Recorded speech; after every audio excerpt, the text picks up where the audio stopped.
Pessoal, boa noite. Vamos continuar com as nossas aulas. Hoje, capítulo 7, conceitos de trabalho. Antes disso, só lembrar para vocês a questão da PS, né? Eu já passei os conteúdos. Essa semana não haverá atividades, então procurem, né?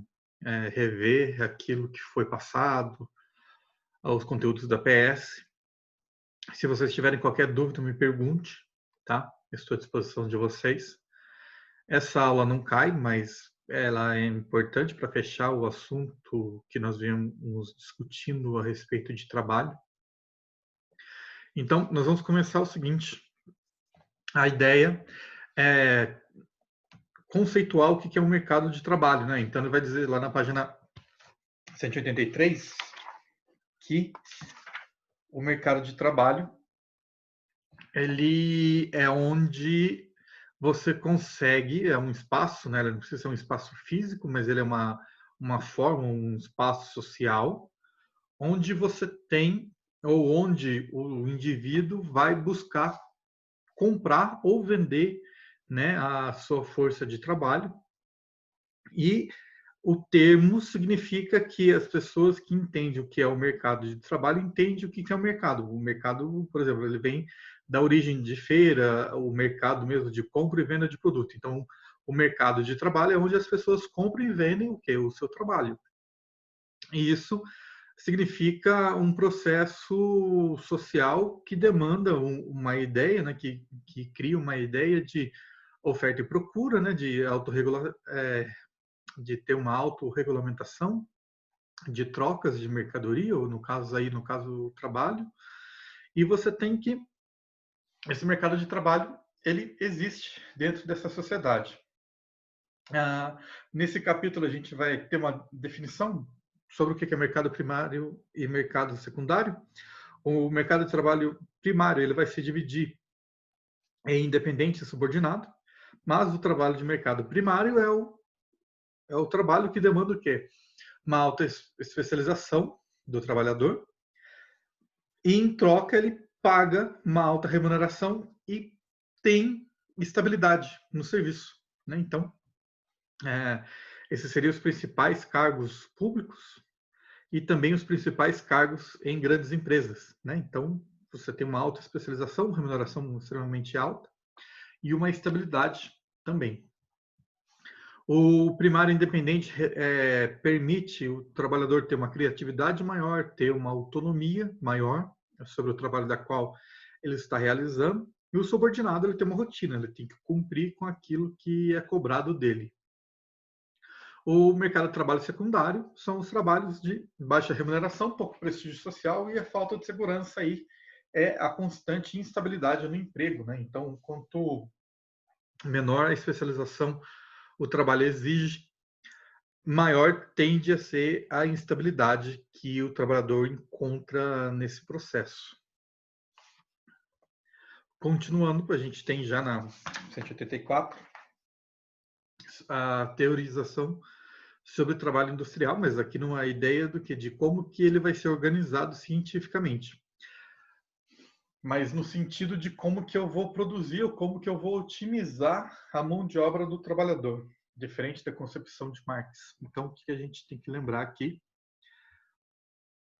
é o nome de Taylor, Frederick Taylor, que vai ser um engenheiro norte-americano, onde dentro das fábricas da qual ele trabalhava, ele vai buscar uma organização científica do trabalho que vai receber o nome de Taylorismo, por conta da teoria que ele vai criar.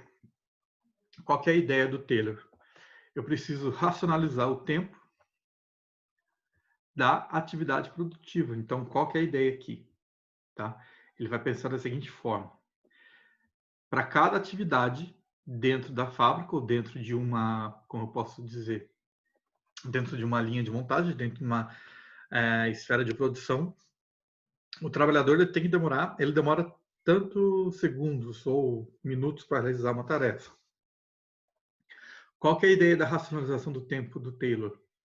Ele começa a cronometrar quantos minutos, né, o trabalhador demora para realizar uma tarefa. Ele começa a analisar se ele ele poderia fazer de uma forma mais racional, que demande menos tempo. Então, ele começa a dar instruções para esses trabalhadores dentro das fábricas dele. Ele começa a olhar as atividades desses trabalhadores e ele começa a cronometrar, ele começa a dizer para os trabalhadores que se eles quiserem trabalhar mais e ganhar mais, eles vão ter que fazer do jeito que ele quer, e ele começa, né, a ter essa visão científica ou racionalização do tempo.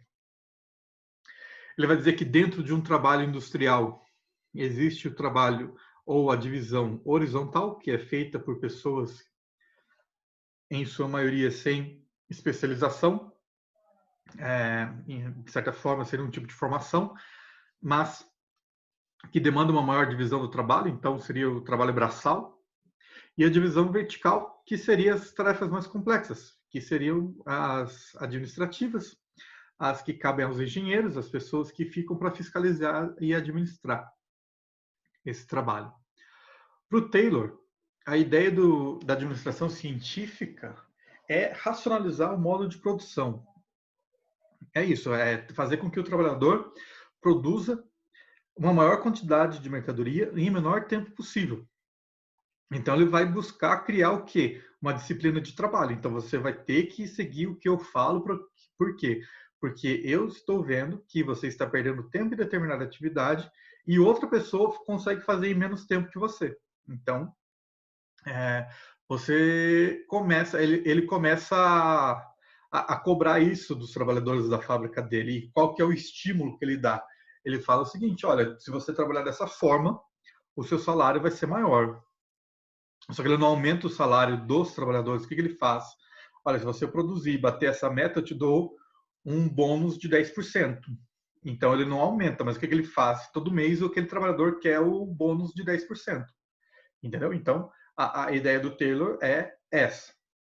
Ele vai dizer que trabalhadores indisciplinados não são bons para as fábricas. Então, para você chegar a esse nível de organização para ele, você tem que seguir o que ele fala, você tem que ser disciplinado, você não pode perder tempo, você não pode parar para conversar com o seu colega, você não pode perder tempo na hora do almoço, você não pode perder tempo fazendo nenhum outro tipo de atividade enquanto você está trabalhando.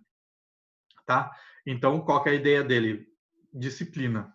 Para isso, ele vai ser contrário à ação sindical e organização política dentro das fábricas. Ele vai dizer o seguinte: o trabalhador não tem que pensar nessas situações políticas, né? Ele não tem que pensar em direitos trabalhistas, não tem que pensar em votar. O que ele tem que pensar? Ele tem que pensar em trabalhar.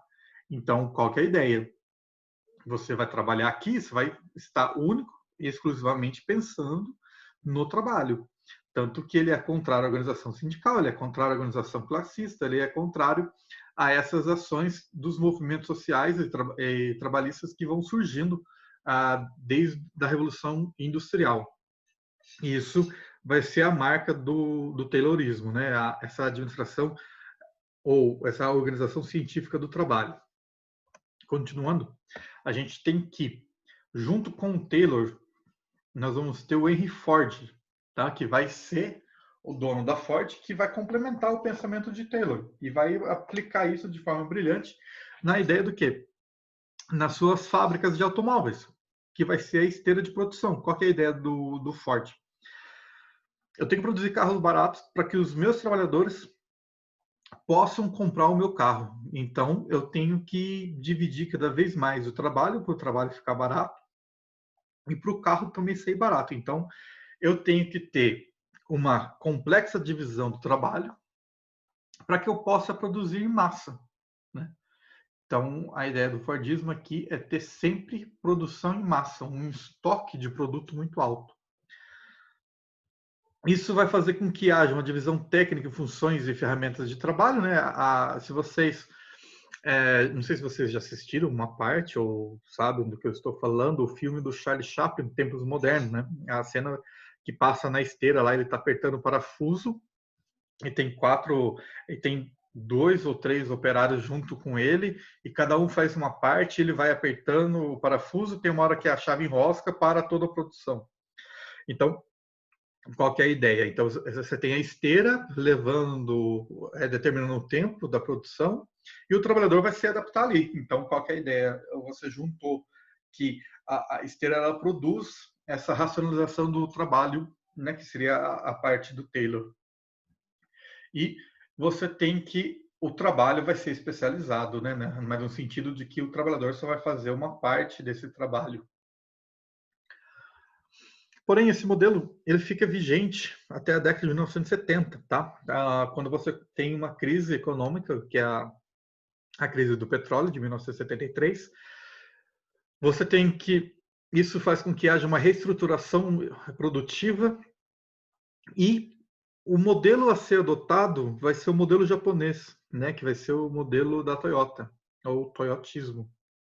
Qual que é a ideia do toyotismo? Primeira coisa, produção flexível, tá? A ideia de que eu posso mudar e alterar a minha produção a qualquer momento. Eu não preciso produzir mais em massa. Eu posso mudar a minha linha de montagem a qualquer momento. Então, eles vão ter uma ideia igual estoque de supermercados, né? A ideia é assim, por exemplo, ó, vender o produto eu compro mais. E qual é a ideia dessa produção flexível do estoque limitado? É fazer com que o consumidor se sinta exclusivo. Então, por exemplo, nossa, vou comprar um carro da Toyota. Qual que foi a grande novidade? Monte seu carro. Como que você quer que o seu carro saia da fábrica? Ah, é dessa cor, com esses opcionais, com esse motor, tal, não sei o quê. Então, a ideia da Toyota foi o quê? Fazer com que o consumidor se sinta no poder de decidir. Isso faz com que haja, de certa forma, um interesse maior do consumidor, porque, nossa, esse produto é exclusivo para mim, ou que ele pode moldar ou direcionar o produto que ele quer de acordo com o seu gosto, né? Então, isso vai ser uma grande revolução, uma grande forma de reestruturação. E quando você coloca essa situação na produção, de certa forma, em massa, você tende a ter mudanças drásticas.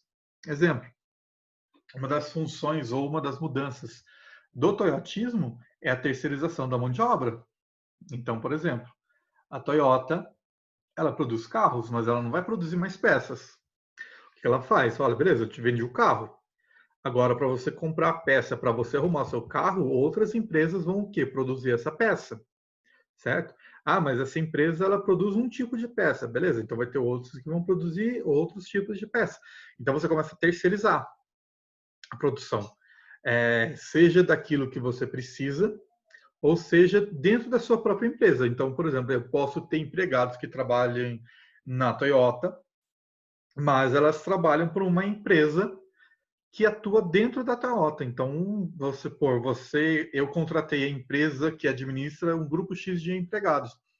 Esses empregados respondem a essa empresa e não a Toyota. O que aconteceu? Ela terceirizou, certo? Por conta do quê? Por conta de custo de produção, por conta da situação trabalhista. Então, isso qual que é a ideia? Eu vou querer aumentar a minha produção, mas reduzir o custo.